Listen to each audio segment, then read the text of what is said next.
Agora que você já conhece um pouco sobre a abertura, fechamento dos candlesticks, vamos ver os principais padrões que os candlesticks trazem em leituras. Como é que isso é feito? Como isso é criado?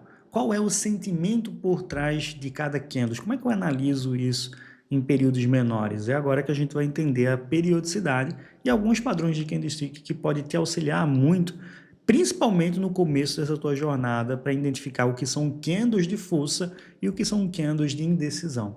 Fica com a gente até o final, você vai entender muito bem como faz isso. Você opera no tempo errado e nem sabe disso. Cada candlestick, cada tempo tem uma representação, tem um padrão, tem um sentimento diferente. O trader que não sabe o que é uma periodicidade, o cara que está chegando agora, ele tem que saber, ele tem que se informar sobre isso para que ele possa tomar sua decisão adequada com o seu estilo de trade. Se você tem muito tempo para poder analisar, talvez o time frame possa ser um time frame mais baixo. Se você não tem muito tempo para poder analisar o gráfico, então o seu trade precisa ser com os time frames mais altos. Vamos dar um exemplo aqui.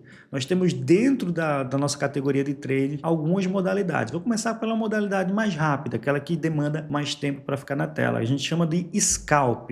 São aquelas modalidades onde o trader entra frequentemente e sai frequentemente durante um dia. Pode fazer de 3, 4, 5, 10 operações. Não tem limite de quantidade de operações e o scalp está mais sujeito a oscilações em time frames menores. Uma vez que ele precisa tomar uma decisão mais rápida, ele usa time frames menores, como um time frame de 5 minutos, 15 minutos e até 1 minuto para tomar a sua decisão. Do outro lado, tem aquele cara que não tem tanto tempo, mas também consegue se dispor ali de poucas horas do dia para tomar algumas decisões. E aí a gente já pode passar diretamente para o swing trade. No meio do caminho tem um day trade, eu posso explicar lá na frente, mas a gente pode passar logo de cara para o swing trade, que já é uma pessoa mais que tem uma estratégia mais demorada para tomar uma decisão, as suas saídas já são mais demoradas no trade, então ele utiliza gráficos um pouco maiores, gráficos ali de 4 horas, um dia, uma semana, talvez, para tomar a sua decisão em períodos menores. Então, esse cara, ele consegue ali ter uma assertividade um pouco maior, porque os padrões de candlestick ou até padrões gráficos que surgem para ele, acaba trazendo ali para ele uma certa certeza de que esse trade foi bem executado com base no tempo que ele teve para fazer essa análise. E por último, não menos importante, vem o Position Trade, que é uma categoria que eu particularmente gosto muito. É aquele cara que analisa o gráfico num período mais semanal. Então, para ele tomar uma decisão, demora muito mais tempo. Ele está ali envolvido em análise desse gráfico por mais ou menos uns 3, 6 meses, e aí depois é que toma uma decisão. Para esse nível de trading, você não precisa dominar muitas técnicas e muita estratégia, e tudo que você tem que ter é paciência para que o preço acabe chegando e retornando a posições chaves importantes para tomar uma decisão. Mas por que tudo isso é importante para que eu possa evoluir e entender os padrões de candlestick e até padrões de gráfico? Porque no meio de tudo isso vem o sentimento do trade. Se aquele trade é um trade mais rápido, ele vai tomar decisões mais rápidas. E de acordo com a quantidade de pessoas que estão visando aqueles movimentos, uns padrões de candlestick podem surgir naquele time frame. E se você está visando outro tipo de estratégia de trade mais longo prazo, esses padrões de candlestick também podem ajudar a tomar uma decisão. Primeira coisa que a gente precisa entender agora, que sabemos que um candle tem a sua abertura e tem seu fechamento, seu máximo e sua mínima, é saber identificar quando que um candle ele é de intenção de alta ou intenção de baixa, ou quando é um candle neutro.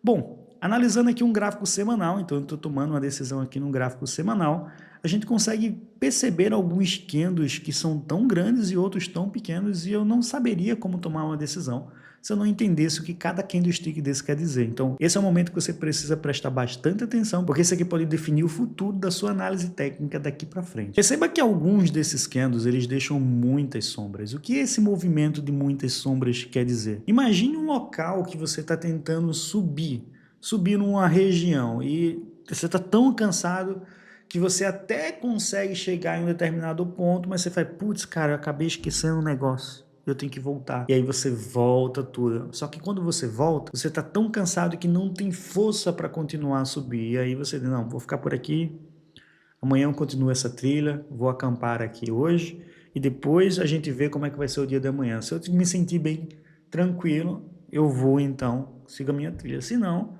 eu desisto e volto para casa. Então imagina essa trilha sendo esse candle aqui. Você fez todo o movimento, chegou no meio do caminho, você, caramba, eu me esqueci de pegar um negócio lá no carro, vou voltar e vou pegar. E quando você volta, você se dá conta que ficou tarde demais, não dá mais tempo, você está cansado, então você resolve acampar. Essa é a leitura que você pode fazer desse tipo de candle. Nessa semana, ele já deu a máxima que ele conseguiria dar, ele já foi lá, já deu o movimento dele, mas ele não conseguiu ficar lá. Por qual motivo que ele não conseguiu ficar lá em cima do morro? Ele teve que retroceder.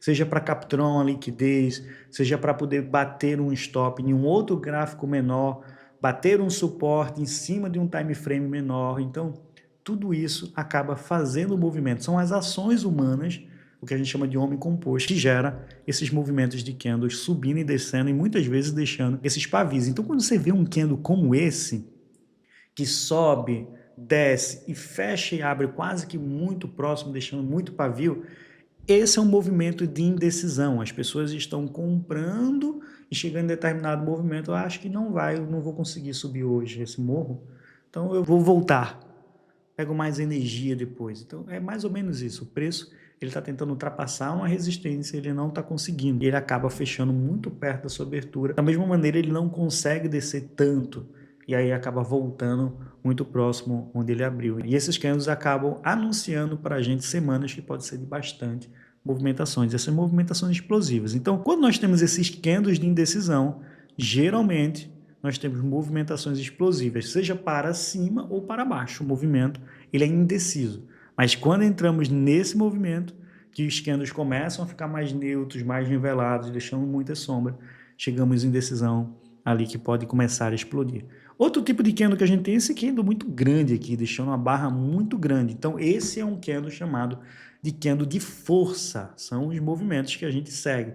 E a partir daí vai ter alguns padrões de candlestick que são chamados aí de follow through, 3 soldados brancos, que é a formação de 3 candles desses de força, com muita expressividade. Então, quando a gente não tem um candle que fica dando sombreamento, pavis extremos, esses são os candles de força. A gente tem uma abertura consistente e um fechamento consistente. Então, entende-se que o próximo movimento vai também ser um movimento de candle consistente, com abertura consistente e fechamento consistente. Se por acaso o próximo movimento de candle fizer um movimento que deixe algumas sombras já, então esse candle já está demonstrando fraqueza, uma exaustão do movimento.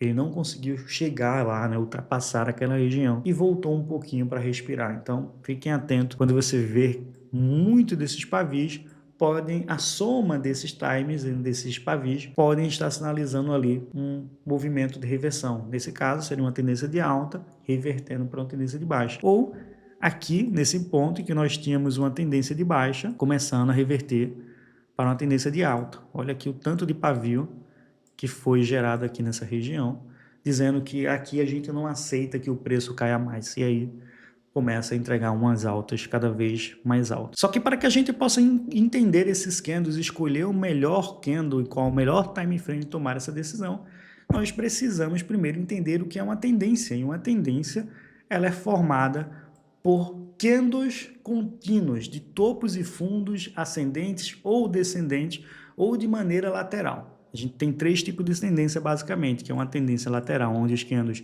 ficam andando nessa região.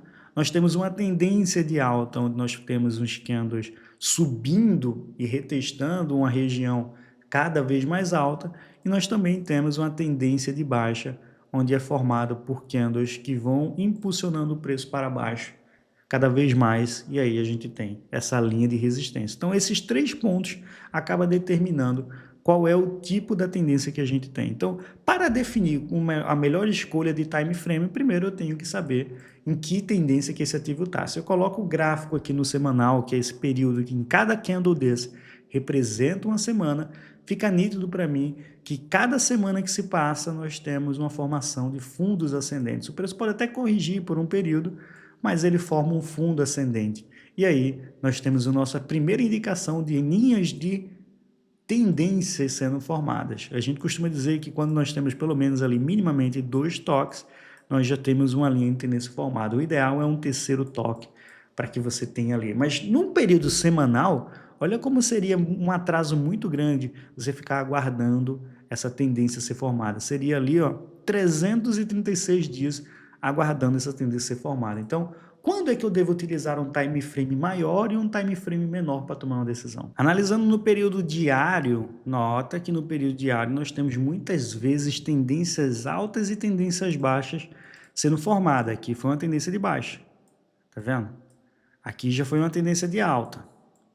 Mas quando a gente põe num semanal, isso tudo é um período aí de uma tendência inteira de alta sendo retestada. Olha lá o que aconteceu. Uma tendência de baixa que, na verdade, é para a formação de fundos ascendentes. Então, sim, você deve ficar atento também em períodos menores para surfar movimentos e entender a tendência. Uma vez que você está querendo sair de uma tendência de baixa para marcar um ponto de uma tendência de alta, olha esse período diário, às vezes que nós tentamos ultrapassar essa região e todas as vezes que o preço sentiu a resistência, aqui resistência, por essa região aqui também resistência, até que chega um momento que ele para de tentar e ele lateraliza.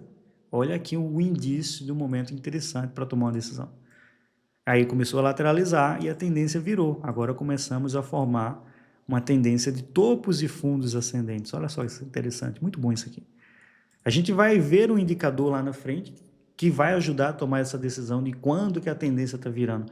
Mas por hora, só por candles a gente consegue ver essa formação de topos e fundos sendo formadas e trazendo uma tendência nítida para a gente com essa linha de tendência de alta após uma acumulação. Isso aí é até um tema legal para entender ali a teoria de Dow, que tem toda uma formação por trás desse consenso, desses períodos de tendência.